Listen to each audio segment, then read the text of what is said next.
Unë them që Enver Hoxha e ka bëu gjon më të bukur të botës. Pse them që ka bëu? Jo. Pse them që ka bëu gjon më të bukur që ka qenë e mundur me u bëu në këtë botë?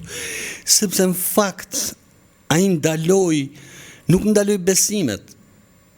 Domthon kushdo që flet nuk e ka idenë ose është i tensionuar nga problemet. Po nuk ndaloi besimet. Ai ndaloi pikërisht këtë që thot ky profesor, ndaloi institucionet fetare. Pra, IMM ka qenë një fëmijë i bukur derisa vdiq, edhe 7 vjeç po fëmijë ishte, 60 ku diun sa vdiq. Mam, fal. Çfarë bëte? Nuk kishte katolike? Nuk kishte festë fetare. Që ajo nuk e festote, po jo festim si shpresa. Do më thoni, jo vetëm festim brenda familjes, po duhet u merrte tani se kush nuk kishte. Dhe arritëm një pozicion tjetër që ishim keq edhe me lek, o ishim beter, lum, merrte borx, për shembull ke komshiu, e bote darkën, i qote edhe diçka komshiu që kishe marrë borxhin. Do më kishte të merr fare. Nga pikpamja ekonomike pas ka qenë të zezë. Zero me gjumë. Imagjino se si më shkote mua e pjatë se uzdosha as festat jo. Sepse e shifsha ekonominë, sidomos në ato momente. Më kuptove, ajo thoshte, jo, bip, se na e bje zoti marë, edhe kishte edhe këtë shpenë, na e bje zoti marë. Edhe erdhi moment që pas viteve 90, kishte punu i jetë, si ajo si i ma, edhe morën ka ato qiklat e pensioneve. Ashtu vazhdojnë. Qikla, do më një të merë i vërtet. Edhe se që më thaj, ditës isha mërzit, se po kryoshim biznesi, si të mërzit. Ishte dhe dita e tensionume, që si më kishin shku gjonat marë, si isha shkrep se fare në atë ko. Bro me nërve, tha që kemër, mamë tha që mërzit, ta bje zoti marë, tha, qa zoti me i thash unë, na mytë dhe ti thash, me këtë, na i bje zoti marë. Dhe qatë ka plu zoti ty thash, i pension kokra. Po ishte gojnë shpatër, burë. Zotë, tham, ka dhonë ty, tha, e të punu të, tha. Apo mi plëtsot gjitha mu, ja përku zotë, tha.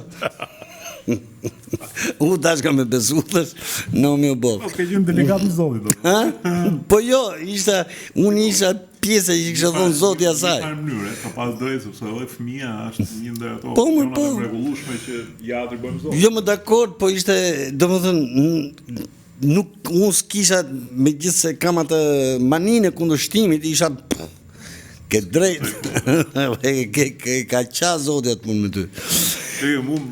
Dhe besimin zot, ose besimi sinqerisht, e them me shpirt, është gjoja më kryevepër e botës.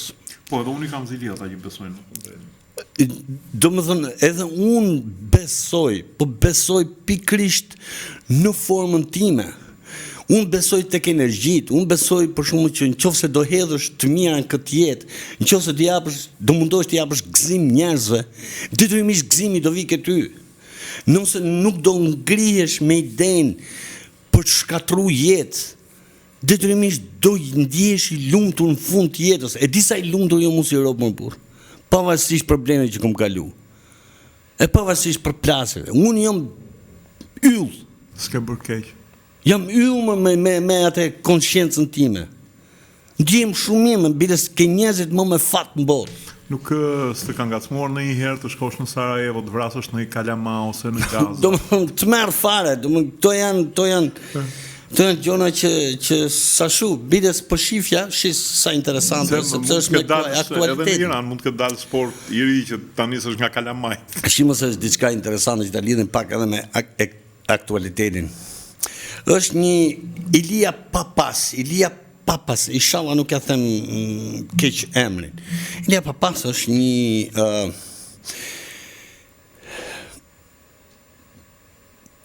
filozof. Gati filozof është ai, është me origjinë kështu hebre. Studiues i jashtëzakonshëm, pedagog, shkrimtar.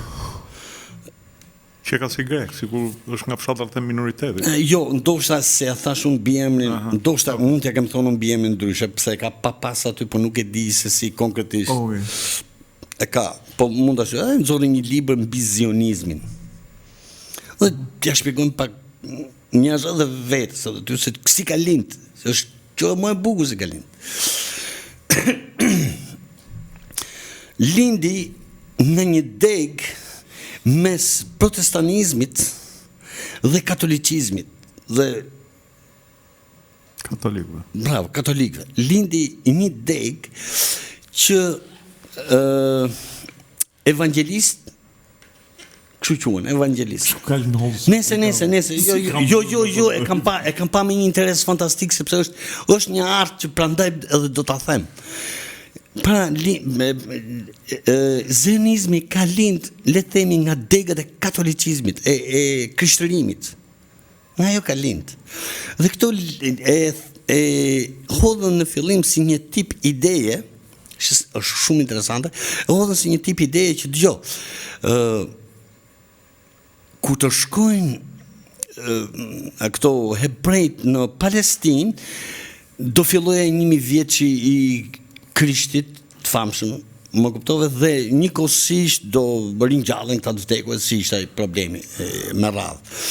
Dhe në fillim e qitën thjesht si teori, le ta themi.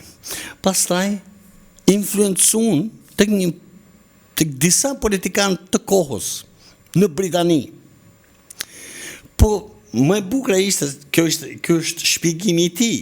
Po të fusim një diçka, është i lindi pikërisht në kohën kur perandoria osmane ishte bërë, domethënë ishte duke vdekur.